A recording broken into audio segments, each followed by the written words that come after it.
Bonjour à tous, bienvenue dans cette quatrième séance. Dans cette séance, nous allons corriger ensemble la production écrite demandée dans la séance précédente. L'objectif n'est pas seulement de donner la correction, mais surtout de comprendre comment il fallait réfléchir, comment organiser les idées et comment éviter les erreurs les plus fréquentes. Alors nous allons revoir la compréhension du sujet, le sujet de la production, la construction du plan, l'enchaînement logique des idées, l'utilisation correcte des connecteurs et bien sûr les fautes de langue à éviter. Alors cette correction va vous aider à améliorer votre méthode de rédaction et à progresser pour les prochaines productions écrites. Je vous invite à suivre attentivement, à comparer avec ce que vous avez rédigé et à noter les remarques importantes. C'est parti pour la correction. Alors le sujet de production écrite, le sujet c'était l'importance de la lecture dans la vie d'un élève. La consigne de rédaction, rédiger un texte argumentatif de 10 à 12 lignes,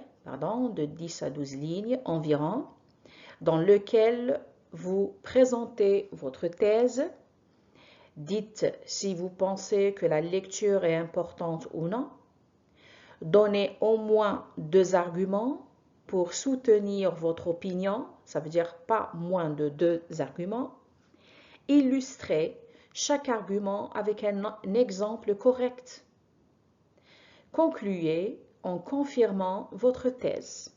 Alors là, vous allez devoir rédiger, ça veut dire un texte argumentatif. Vous allez devoir présenter votre thèse ou bien votre point de vue, donner des arguments et ces arguments doivent être illustrés avec des exemples ou bien des explications.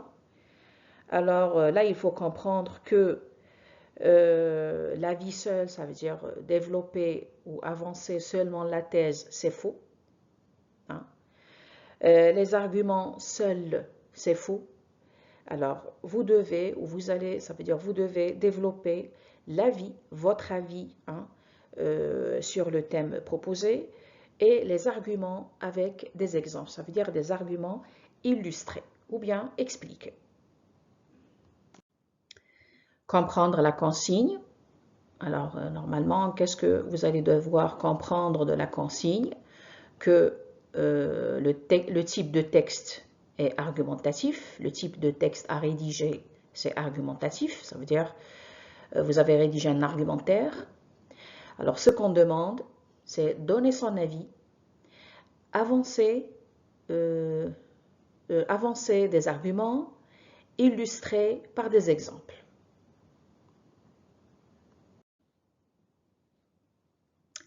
Alors là, on va toucher le problème principal des élèves en production écrite. Souvent, les 80% des élèves disent Madame, je n'ai pas d'idées, je n'ai pas des idées pour écrire. Alors, ils ne savent pas chercher des idées. Alors, ils restent bloqués. Alors là, je vous dis que les idées ne tombent pas du ciel. Les idées se trouvent dans le sujet. Il faut les chercher dans le sujet de production. Par exemple, ici, le sujet de rédaction, pensez-vous que la lecture est importante pour un élève? Alors, s'il vous plaît, veuillez bien lire la question, la consigne de rédaction. Pensez-vous que la lecture est importante pour un élève? Alors, là, je ne réfléchis pas encore. Je cherche d'abord les mots-clés. Alors là, je peux entourer ou bien je peux relever les mots-clés. On a lecture. Pensez-vous que la lecture, c'est le thème principal? Importante, utile, indispensable, élève. Alors là, on a 3 mots-clés. 3 mots-clés dans le sujet de rédaction ou bien dans la consigne de rédaction. Pensez-vous que la lecture est importante pour un élève? Alors là, je peux relever les 3 mots-clés, lecture, importante, élève. Puis, je passe à l'étape suivante. Alors, pour trouver les idées, je dois poser des questions au sujet.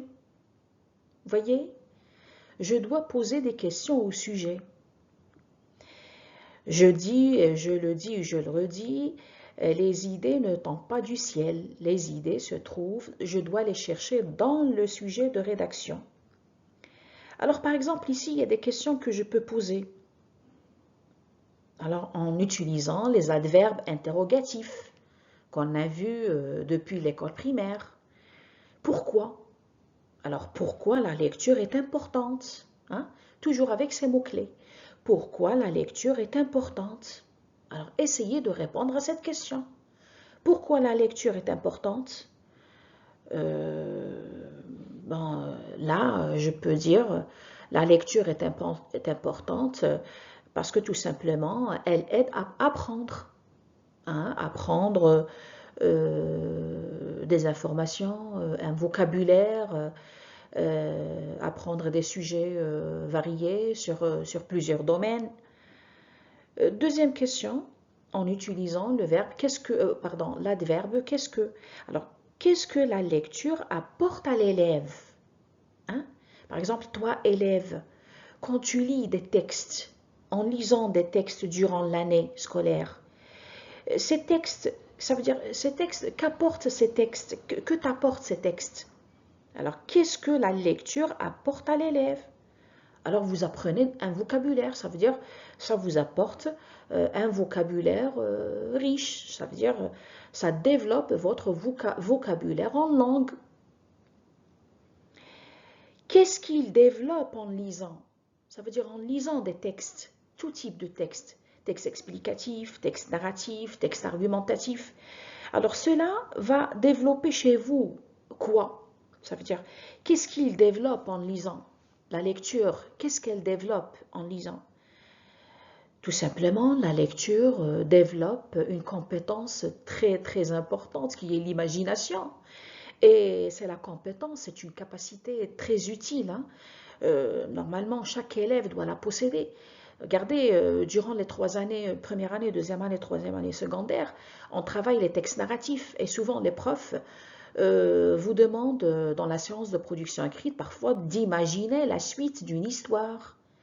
Alors là, si vous avez une compétence, ça veut dire une capacité, vous maîtrisez la capacité de la lecture, alors là, vous allez, ça veut dire que vous allez développer sûrement une compétence d'imagination.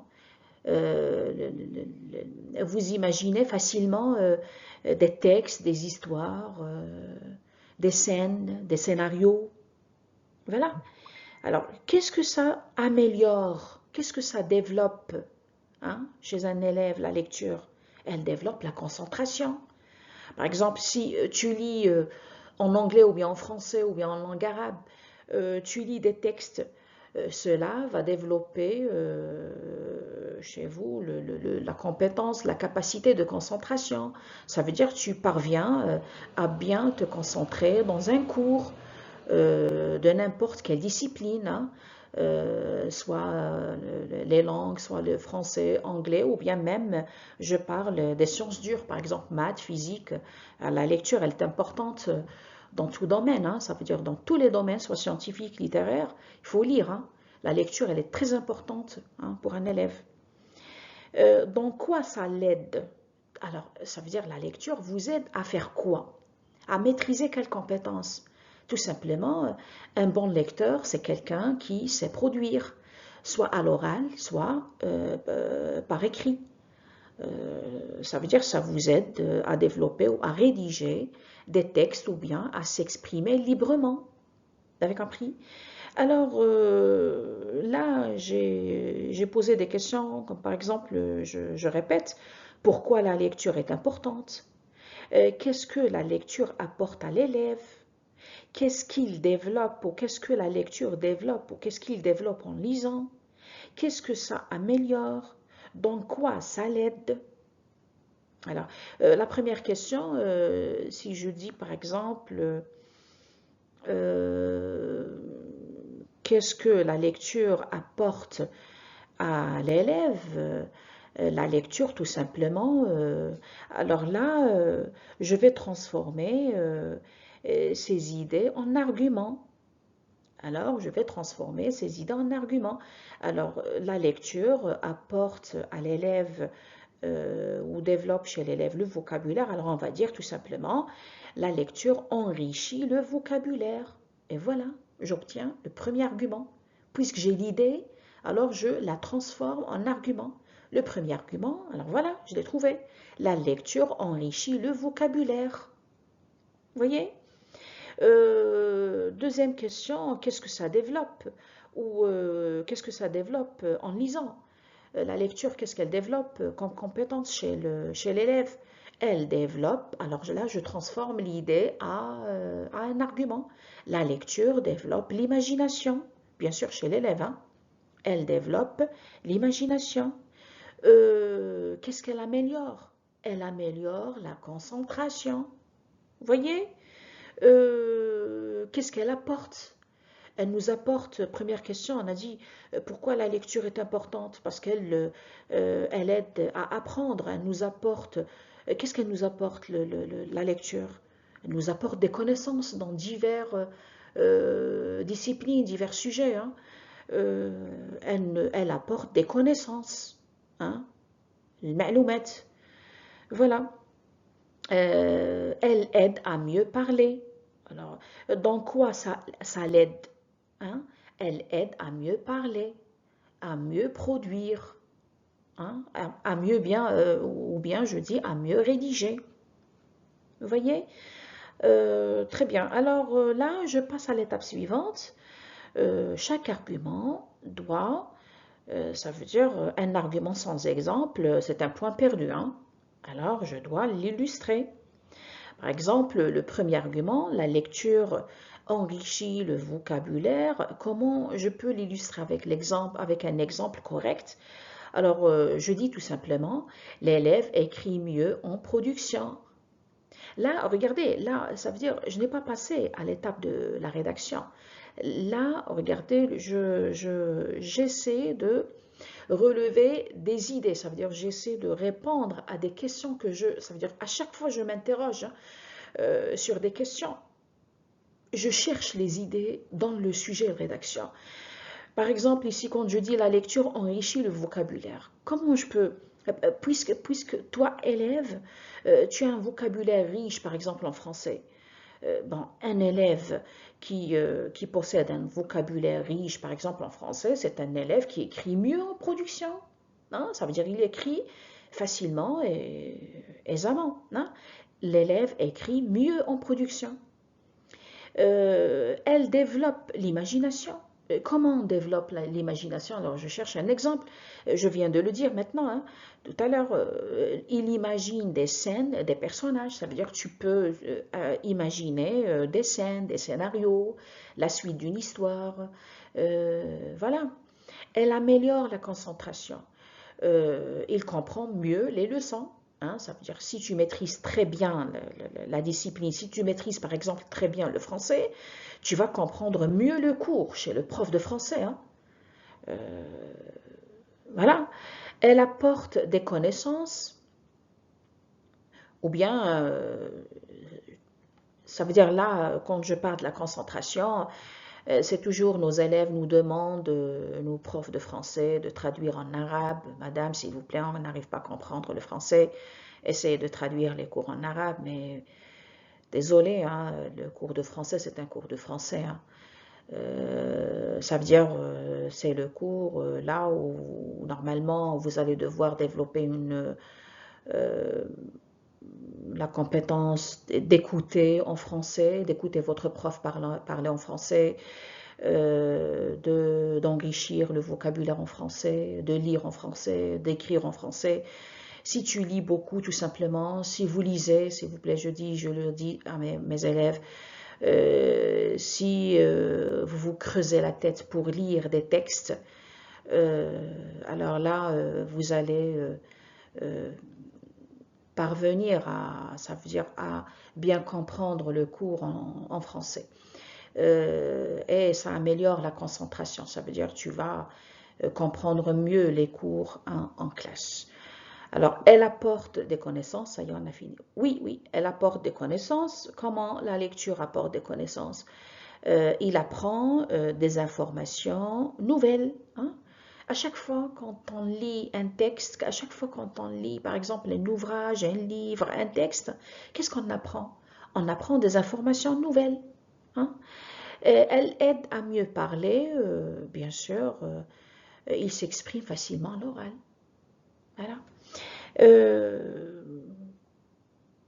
Alors, voilà. Je voulais dire une chose. Oui, une seconde.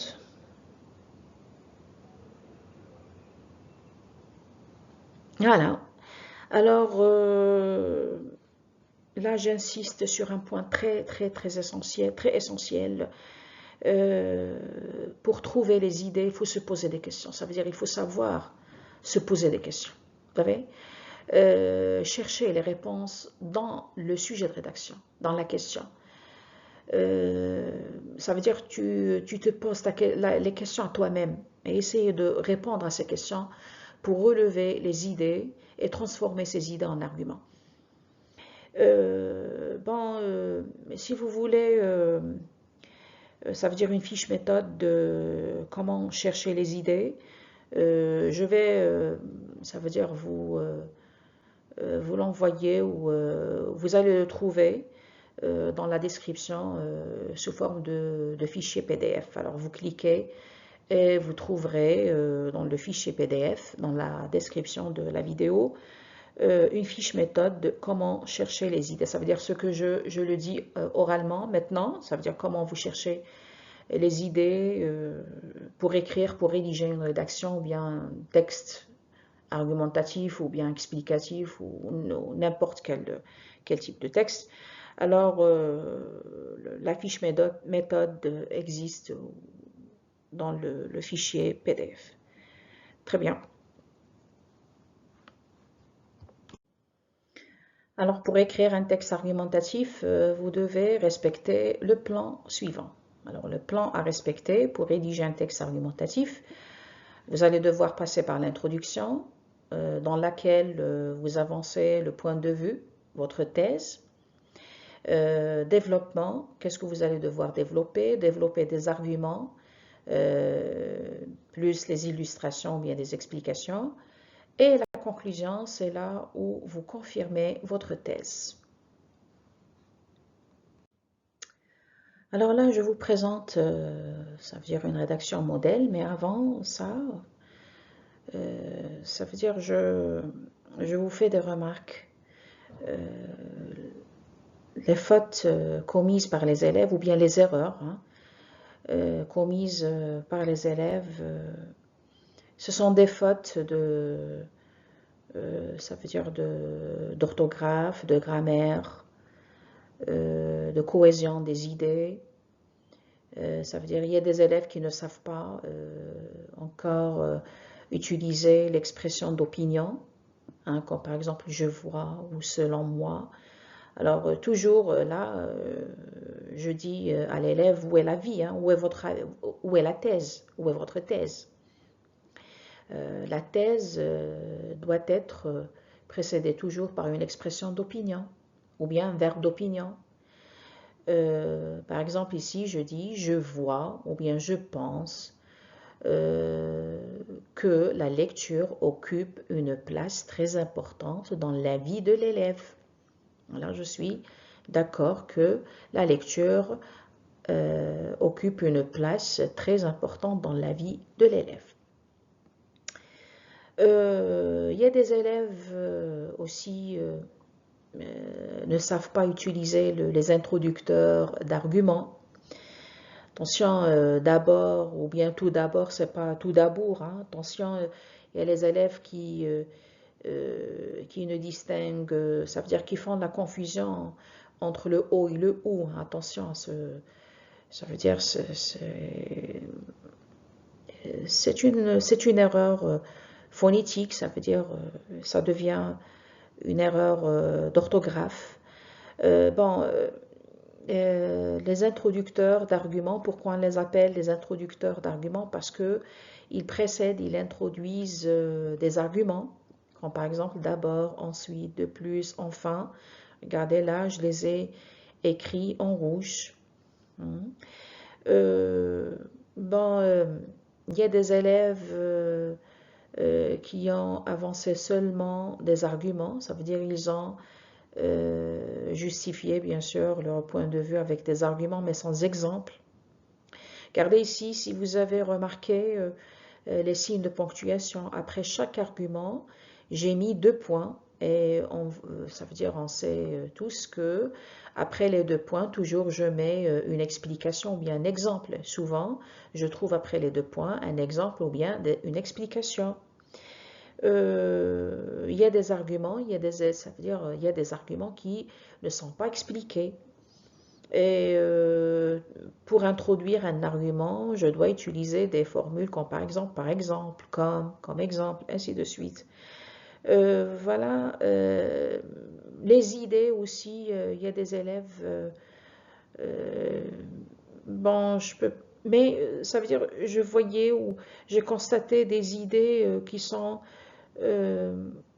mal organisées, mal structurées, hein. Ce sont des idées qui sont bonnes, mais mal organisées, hein, mal organisées.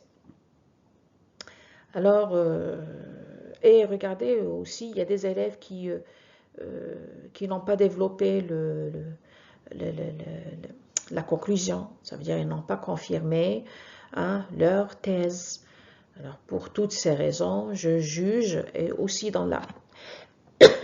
Désolé, dans la partie confirmation ou conclusion, je dois utiliser un verbe d'opinion aussi, pour confirmer ma thèse. Alors ici, je lis la rédaction. Je vois que la lecture occupe une place très importante dans la vie de l'élève. Un autre point aussi, je dois soulever ici, c'est la forme. Ça veut dire, à chaque fois quand vous commencez un paragraphe, vous devez le marquer par l'alinéa ou par un blanc. Alors, je vois que la lecture occupe une place très importante dans la vie de l'élève.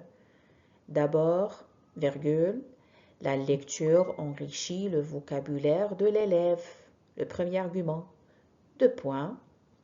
En lisant régulièrement, ça veut dire tous les jours, il découvre de nouveaux mots. L'élève. La lecture enrichit le vocabulaire de l'élève. 2 points.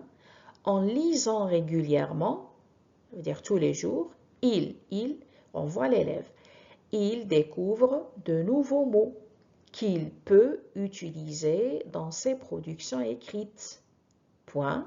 Alors là, ça veut dire j'avance l'exemple. Par exemple, un élève qui lit souvent écrit mieux en production. Alors là, j'ai avancé l'argument, je l'ai expliqué un peu, puis j'ai donné l'exemple. Ensuite, la lecture développe l'imagination. 2 points. À travers les histoires et les récits, l'élève imagine des personnages et des situations. Ça veut dire, quand je dis des récits, ça veut dire des textes narratifs. À travers les histoires et les récits, l'élève imagine des personnages et des situations. Point. Attention au signe de ponctuation. Attention à la majuscule. Les 90% ne font pas attention à la majuscule, ni le point final. Alors, de plus, virgule, lire améliore la concentration. 2 points. Un élève habitué à la lecture comprend plus facilement ses leçons en classe. Point.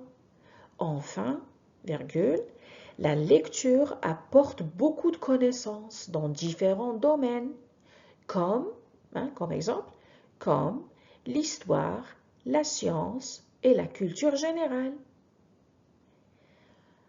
La conclusion, pour toutes ces raisons, je juge que la lecture est indispensable et importante pour chaque élève qui veut réussir dans ses études. Alors, dans ce texte argumentatif, je défends la thèse que la lecture est très importante pour un élève ou dans la vie d'un élève. Voilà. Alors là, toujours on revient à la grille d'évaluation, de correction. Hein. La grille de correction n'est pas seulement utilisée par le prof, mais elle est aussi utile pour l'élève, hein, pour s'autocorriger. Alors après avoir rédigé le texte, alors voilà les critères d'évaluation, le respect du sujet, on a respecté le sujet. Ça veut dire qu'on a traité le sujet exact qui est l'importance de la lecture dans la vie de l'élève. L'introduction, oui, alors j'ai avancé ma thèse, avancé la thèse en utilisant l'expression d'opinion. J'ai respecté l'organisation du texte, introduction, développement, conclusion. J'ai présenté des arguments, j'ai justifié ma thèse avec des arguments clairs, logiques, en lien avec le thème, avec le sujet. J'ai illustré mes arguments, ça veut dire l'explication des arguments. Chaque argument était illustré par un exemple ou bien une explication. Alors, les connecteurs logiques et introducteurs d'arguments. Savoir utiliser le connecteur logique et introducteur d'arguments, la cohérence et l'enchaînement des idées. Alors, on a parlé de ça la dernière fois. Vocabulaire, c'est-à-dire j'ai utilisé un vocabulaire adapté au thème, des mots qui renvoient au champ lexical ou au thème lecture, de la lecture. Correction de la langue, alors il faut faire attention aux fautes d'orthographe, grammaire, conjugaison. Le verbe s'accorde avec le sujet en genre et en nombre. La ponctuation et la présentation, elle est très importante aussi dans la rédaction. Respect des majuscules, points, écriture lisible. Alors, voilà pour la grille d'évaluation. Alors, cette grille, elle est très importante pour l'enseignant, pour le prof et aussi pour l'élève. Voilà, ça aide l'élève dans les deux étapes de la production, ça veut dire l'étape de la production et l'étape de la correction. Voilà, alors voilà pour la correction d'aujourd'hui. Dans la prochaine séance, nous allons faire la révision pour le devoir. Alors préparez bien vos cahiers et vos leçons. Alors cette correction va vous aider pour le devoir. Dans la prochaine séance, nous allons faire une révision complète pour bien vous préparer. Alors ne ratez pas la prochaine séance car nous allons, c'est une révision très importante pour le devoir et cela va beaucoup vous aider. Alors bonne chance et à la prochaine.